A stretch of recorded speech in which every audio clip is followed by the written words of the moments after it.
Hello friends. আমরা এখন আলোচনা করব খান মেথডে complete book of written spoken English grammar বই থেকে হাউ টু প্র্যাকটিস টেন্স। এখন আমরা পড়ব আপনি বা আপনারা দিয়ে পড়ব। এর আগে আমরা পড়েছিলাম আমি, তুমি, সে, তারা। আমি, তুমি, সে, তারা দিয়ে পড়েছি। এখন আমরা পড়ব আপনি বা আপনারা। আমাদের কথা বলার সময় আপনি বা আপনারা দিয়ে সবচেয়ে বেশি সম্বোধন করা হয়, তাই এটাকে ভালো করে প্র্যাকটিস করুন।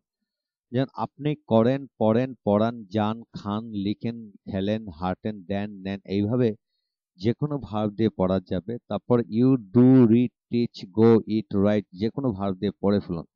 যেমন আপনি কাজটি করেন বা কোনো কিছু করেন, আপনি কাজটি করিতেছেন, আপনি কাজটি করিয়েছেন, আপনি কিছুদিন যাবত কাজটি করতেছেন, আপনি কাজটি করেছিলেন, আপনি কাজটি করিতেছিলেন, আপনি কাজটি করেছিলেন, আপনি কিছুদিন যাবত কাজটি করিতেছিলেন, আপনি কাজটি করবেন, কাজটি করিতে থাকবেন, করতে থাকবেন, কাজটি করে থাকবেন, আপনি কিছুদিন যাবত কাজটি করতে থাকবেন। তা আপনি ইংরেজি পড়েন, পড়তেছেন, পড়েছেন, 1 ঘন্টা যাবত ইংরেজি পড়তেছেন, আপনি ইংরেজি পড়েছিলেন, পড়তেছিলেন, পড়েছিলেন, 1 ঘন্টা যাবত পড়তেছিলেন, আপনি ইংরেজি পড়বেন, পড়তে থাকবেন, পড়ে থাকবেন, 1 ঘন্টা যাবত পড়তে থাকবেন। আপনি ভাত খান, খাইতেছেন, খাইয়াছেন বা খেয়েছেন, আপনি কিছুক্ষণ ধরে ভাত খাচ্ছেন, আপনি ভাত খেয়েছিলেন, খাইতেছিলেন, খাইয়াছিলেন, কিছুক্ষণ যাবত ভাত খাইতেছিলেন, আপনি ভাত খাবেন, খাইতে থাকবেন, খাইতে থাকবেন, কিছুক্ষণ ধরে ভাত খাইতে থাকবেন। এখন আসা যাক বাংলার সাথে ইংরেজি সমান তালে পড়তে হবে। যেমন আপনি কাজটি করেন, ইউ ডু দ্য ওয়ার্ক, আপনি কাজটি করতেছেন, you are doing the work, আপনি কাজটি করেছেন, you have done the work, আপনি কিছুদিন যাবত কাজটি করতেছেন বা করিতেছেন, you have been doing the for few days, বা কিছুক্ষণ হলে ফর ফর এ হোয়াইল। আপনি কাজটি করেছিলেন, ইউ ডিড দ্য ওয়ার্ক, আপনি কাজটি করতেছিলেন বা করিতেছিলেন, you are doing the work, আপনি কাজটি করেছিলেন, you had done the work, আপনি কিছুদিন যাবত কাজটি করতেছেন, you had been doing the for few days, আপনি কাজটি করবেন, you will do the work, আপনি কাজটি করতে থাকবেন, you will be doing the work, আপনি কাজটি করে থাকবেন, you will have done the work, আপনি কিছুদিন যাবত কাজটি করতে থাকবেন, you will have been doing the work for few days.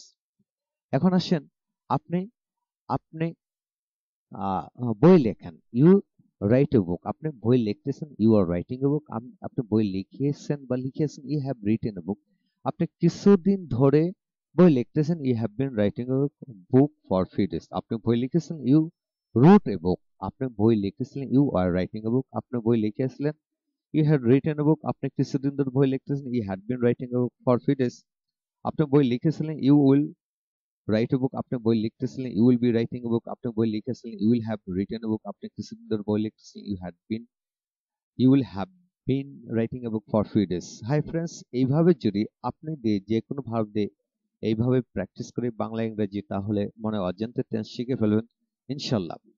ভাষা হোক অনুকরণ মাধ্যম, এটাই হোক আমাদের অঙ্গীকার। Thank you very much. পরবর্তী লেকচারে আমরা আলোচনা করব অ্যাডজেক্টিভ নিয়ে। আমরা আসলে টেন্স শেখার সময় শুধু মূল ভার্ব দিয়ে টেন্স শিখি, কিন্তু অ্যাডজেক্টিভ, কমন নাউন এগুলা দিয়ে আমরা কখনো টেন্স শিখি না। পরবর্তী লেকচারে আমরা টেন্স, প্যাসিভ সেন্স এবং বিভিন্ন ভাবে আছে বা নেই অর্থে, কোথাও আছে বা নেই অর্থে, এগুলা দিয়ে am to is to are to এদের ব্যবহার টেন্স ভিত্তিক কতভাবে, এগুলা নিয়ে আমরা আলোচনা করব। Thank you very